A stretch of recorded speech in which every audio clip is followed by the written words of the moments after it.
Hi, it's Mark Laughlin speaking for the MantisX Gunfighter. I got a cool little drill I'm going to try today. It was shared by Greg Ellifritz through his email list, and it's based on the no-fail drill by Chuck Pressberg. And it's basically you got to bet to shoot 10 rounds from 25 yards all into the black on a B8 target that you can download and print yourself. Link in the description. And that's from Holster, and you have 3.5 seconds for each draw. And you can only exceed the draw time, the 3.5 seconds, one time in the 10 round string, but all 10 shots do have to be in the black to pass this test. Well, I'm pretty confident that I'm not going to pass that test at 25 yards. So I'm going to take Greg Ellifritz's advice and start the drill at 10 feet. And start actually without even using a shot timer, and just see if I can try to get all 10 shots into that X ring, or at least the 10 ring here. And if I can successfully do that, then maybe I'll switch to backups to say 12 yards or something. But I'm going to start today with my KelTec P17, and then I will switch to the my Sig P365XL, and that way I can spot the holes, 22 holes here, and then I'll be able to tell the difference to the 9mm holes, so I can score them separately. I'm also going to shoot this left and right-handed, of course. We are at the MantisX Gunfighter channel, so left and right-handed scores, and we'll see how I can do with each hand. I won't bet a draw right-handed. Anyway, at this initial stage where I'm doing it at 10 feet, I'm not going to be drawing anyway. I'm not going to use the shot timer, so just be kind of slow fire on each of these and see if I can get them in there, and then start some progression. So I'm going to be using Browning BRP ammo with my P17 today, which is extremely prone to failures, especially in the P17. But I just want to get rid of it, so that's what I'm shooting today. So I'll probably be doing lots of malfunction clearing while I run this drill. So let's proceed.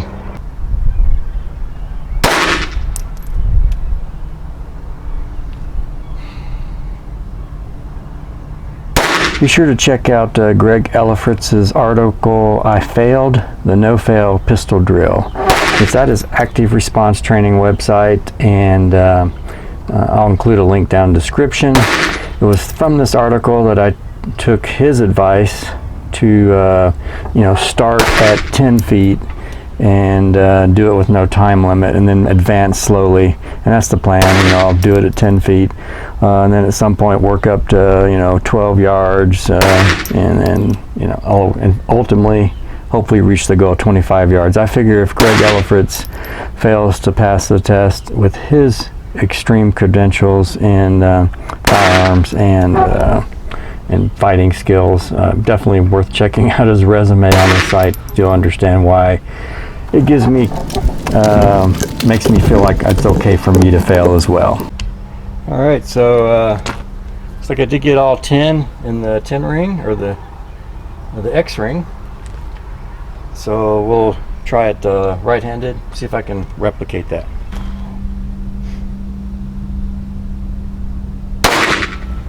Yeah, our experience with Browning BRP ammo has not been particularly good. In one instance, we had a squib round in our Ruger 1022, and while I'd been loading the ammo into the magazines, I'd noticed there'd been several cartridges that had like a half a bullet, just a partial bullet in the cartridge. And of course I chucked those, threw them away, but I'm pretty sure what happened was we ended up with one of those in the magazine, and then it became lodged, partially blocking the barrel of the Ruger 1022. And fortunately, I guess fully block it, but because the follow-up shots were getting around it, but were being thrown off like 6 feet off to the right.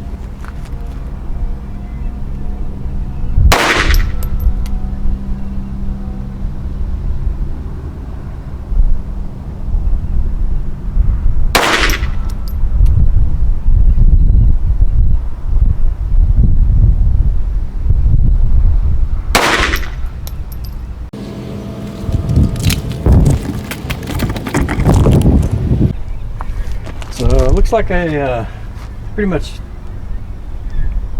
didn't do nearly as well right-handed. Started off all right, then started stringing them down through there, so a fail.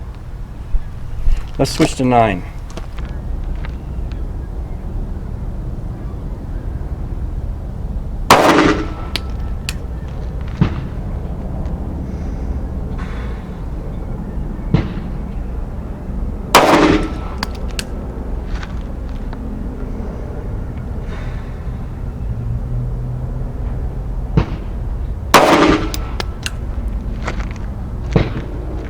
I believe point shooting is foundational to learning to find the dot in these tiny concealed carry weapon friendly micro red dots, like the Shield SMSC that I'm running atop the P365XL. Basically, by dry fire point shooting with a laser cartridge, you'll learn and develop the ability to get the pistol very close to being on target without using your sights, and from there it's just a matter of raising the pistol a small bit to eye level, and the dot is there to fine-tune the aim.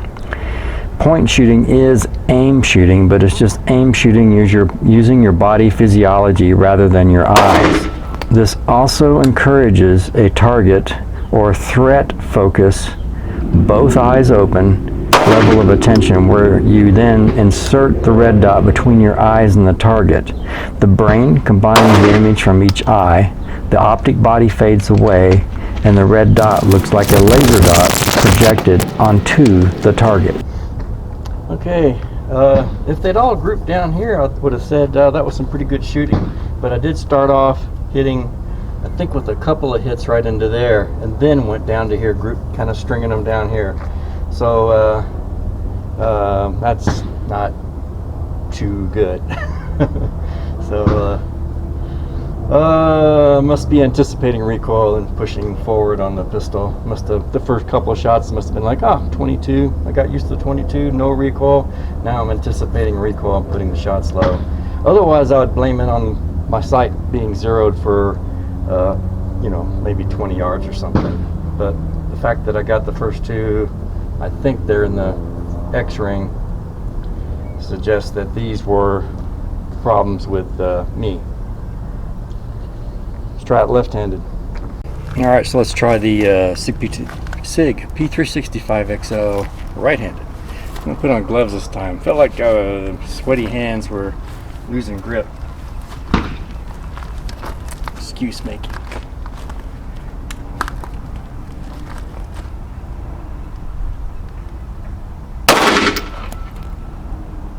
So I did switch to using gloves to get a better grip on the pistol, kind of like in our bloody hands test. AmGun has 2 videos on bloody hands. In our experiment with multiple test subjects, we found the slide serrations on the Mossberg pistols were the best, but the Sig P365 serrations were a close second. The grip texture on the Hellcat was pretty good, but overall our test subjects all did best with the Mossberg pistols when their hands were covered in dish soap. Yeah, I think that helped. The gloves helped quite a bit, and I was shooting a little faster too, so still a few outside the 10 ring, a couple of them just breaking the line, but quite a few in the 10 and X, so not a little bit better. Yeah, I think these definitely helped get a little more grip because it's so freaking hot out here. My hands are sweaty and keep wiping sweat off my face and they get slick. I'm going to try it another time here, just a little bit with the drawing from holster. Okay, since I carry and present left-handed, I can't really do the drill drawing from a right-hand holster. So how I'm going to kind of modify this this Jack Wilson drill, or this one-shot fail drill, is I'm going to draw left-handed, make one hit on the left target, transition to right-handed, make a hit on the other target, and try to do that, say, in, I don't know, 4.5 seconds. We'll see. I'm not going to run a shot climber, but I can look at it in post-production. So let's give it a shot here. And we're only like 10 feet away. Okay, bang.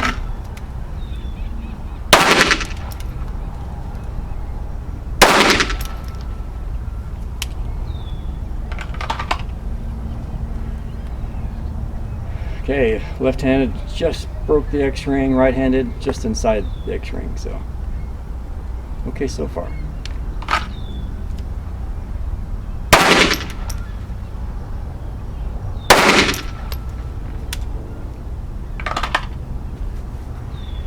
Okay, left hand well into the X-ring, right hand just barely broke the ring on the X-ring.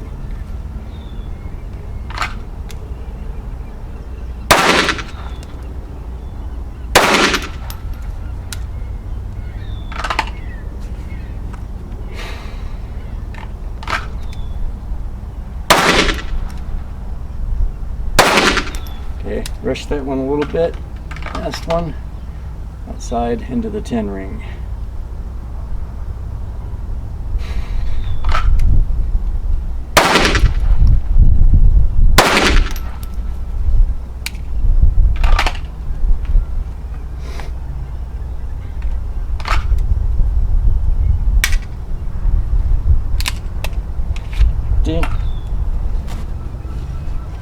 Nice little flinch there on 22.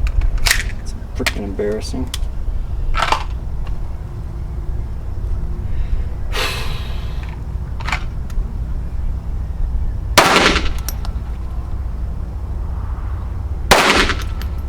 Wow, that was a soft sounding look here.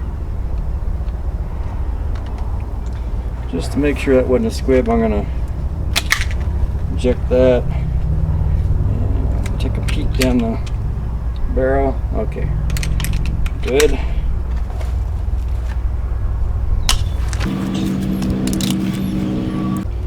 Just in case it was a squib, didn't want to blow it in the P17.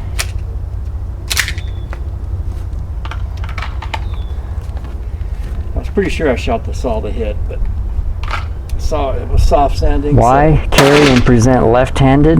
Well, once you become fully ambidextrous, then you have the option of choosing which hand am I going to carry and then initially present from. And the advantages of left-handed are: one, operation of like motorcycles and ATVs, leaves your left hand free because your right hand is occupied with the throttle. Two, left hand is, for most people, being right hand dominant, the right hand is most likely to be injured in the events leading up to the use of a firearm, so it's good to have your left hand uninjured when it comes time to need to use a firearm. And three, if you're law enforcement, a left hand presentation gives you a better angle on the driver's side door during traffic stops. That'll be the last one. Let's see if I got a dry fire here. Yep. All right. Anticipated the dry fire, so I didn't flinch. All right, let's have a look. Left-handed, everything was in the X-ring. I mean, counting the one hits that are on the line, not fully in, but and one outside the X-ring right-handed. Oh, not too bad. Pretty happy with that, I guess, for me. Let's try it with the 9. All right, so we're ready to try it with the 9 again. Draw and present left-handed. Got my WarCat tactical holster, which I really like, with a little garage for the optic, like that. Pretty cool. I am for the 9 running Tula, so trying to just clear out the Tula and get back to where I'm just my stash is all brass 9mm. So just trying to use up the least valuable ammo first. So again, what I'm going to do is left-handed, draw, shoot the left target, chain, transition to right hand, shoot the right target.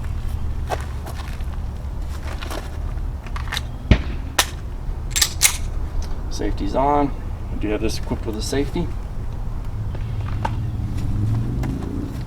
So I got beep.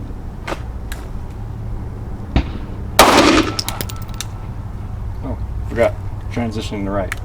There we go. Remember the rules.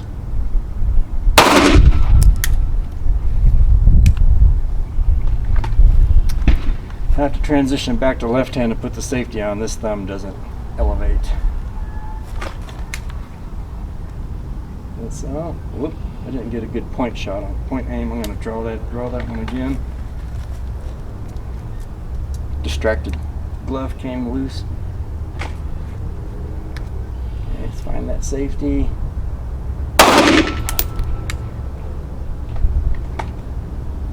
And I'm shooting low left, or low on the left hand. Well, got to transition right, don't I?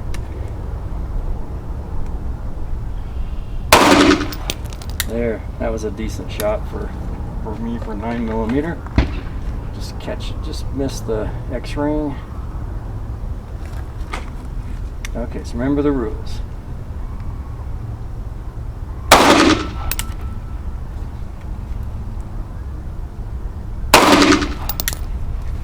Here I'm trying to use the techniques I learned from Mike Glover's video on proper thumbs forward grip, and so I found that video very helpful. I'll include a link in the description. And pretty consistently low, so maybe my optic is sighted in, not sighted in properly for this.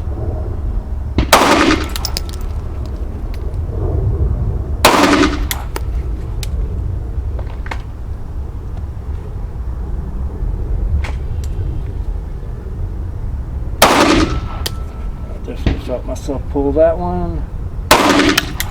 And dang, glasses are fogging.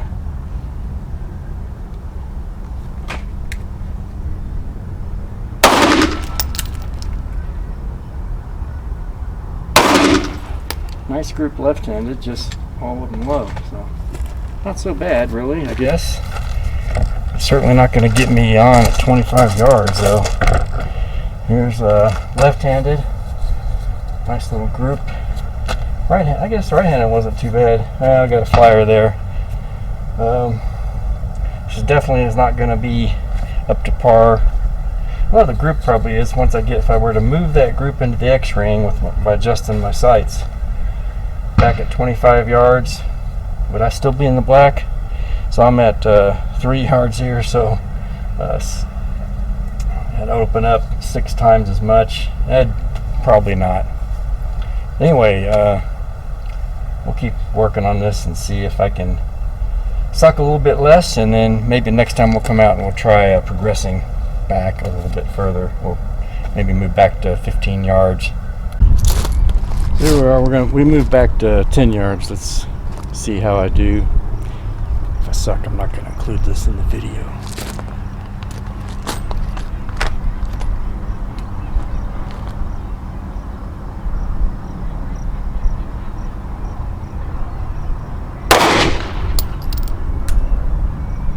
Here you can see that I'm having to reacquire my grip after each shot with the P365XL.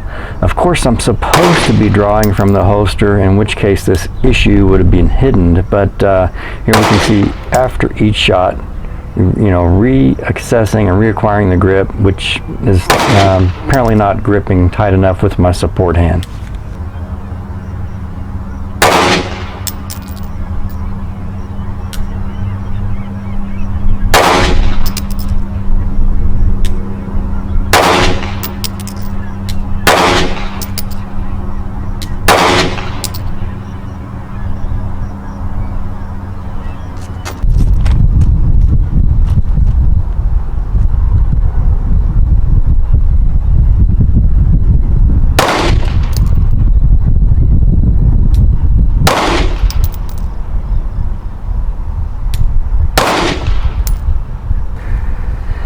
I really like the WarCat tactical holster for the Sig P365XL, especially when you're running a red dot. They have the option of a garage for the red dot, which is really nice to help provide protection for your optic and maybe keep it a little bit cleaner, although the backside is still exposed. I also like that they're using a polymer that's much more heat resistant and seems to be more sturdier than just conventional Kydex. Okay, so I kind of worked out my hold left-handed. Here's left-handed, and I got 3 separate groups where I was trying to change my hold, find where my point of impact was. And so over here, right-handed, I think I kind of got it dialed in. I was shooting for about up in there, and my shots are coming down in here, so I do need to adjust my optic. Fortunately, I didn't bring a Allen key to fit the shield sights. Or SMSC is what I have on this one. But at 10 yards, you know, at 25 yards, this is going to be the group is going to be 2.5 times larger. So this is not going to be a passing score at 25 yards, but yeah, it's a passing score at 10 yards. All right, KelTec P17 at 10 yards. I'm going to draw. I'm not going to time myself, but try to make it a little bit quick. See how I do.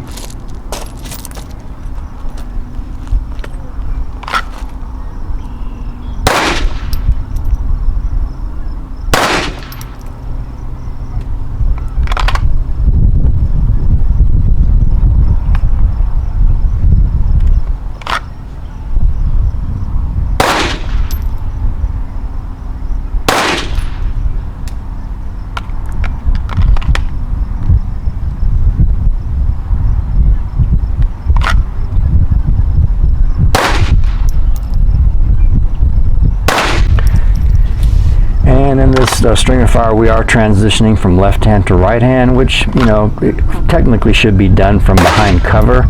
But yes, I am switching eyes. Part of the process of becoming an ambidextrous gunfighter is kind of eliminating or at least attenuating eye dominance, then training the brain to pick up the sighting system, whether it's presented to your left eye or your right eye. Slow it down a little bit. Channel my Jack Wilson.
Okay, here's my 10-shot P17 group at 10 yards.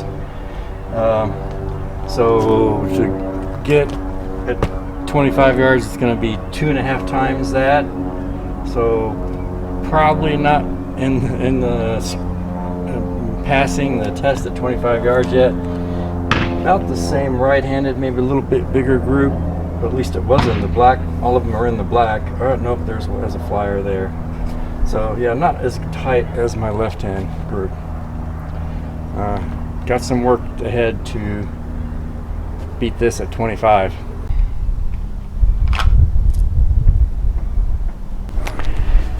Here we have another malfunction of the Browning BRP ammo, and I think it was the third malfunction during today's testing. You know, and like I said, I found this at some cheap during the height of the Great Panic, so I was glad to get it, but still not good stuff. I made use of the table to clear the malfunction. I really shouldn't do that. I should pinky hold the ejected mag while I clear the malfunction, and if need be, with the P17, quickly remove the slide to dump out the whole mess.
Here I'm working the reset for the right hand portion. Again, not drawing, just shot after shot. So working the reset. The P17 has an excellent trigger and is the top scoring pistol in my MantisX data collection. Check out the AM gun group at training.mantisx.com. Link down in the description.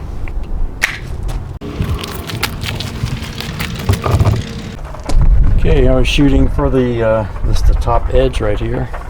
So not too bad of a group for, I guess, 10 yards. Extrapolating that out to 25 yards, it'd be 2.5 times that size. So potentially could be in there. Of course, I wasn't drawing or anything or timing myself, but I wish once I got on there, I was just like shooting kind of rapid fire, you know, but that's kind of cheating. I really need to draw, but still, that's KelTec P17 for you compared to what I could, you know, my shit, well, not shit groups with the 9, but definitely, I can definitely shoot the P17 better than the 9. I think anybody can, but the point is the 9, is it more effective?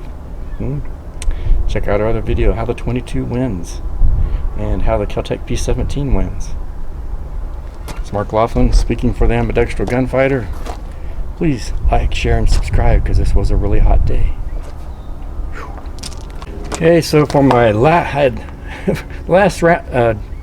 string of fire for the day, I had 3 rounds of brass 9 left, and so I thought, well, I wasn't quite sure what manufacturer they are, so I thought I'm gonna shoot those up, get rid of those, and kind of clean out my ammo box a bit. And I was shooting for right there, and there's my 3-round group. So I'm gonna call that a win, and that's gonna be my last string of fire for the day. Nice little group, 10 yards. It's Mark Laughlin speaking for the Ambidextrous Gunfighter. Subscribe.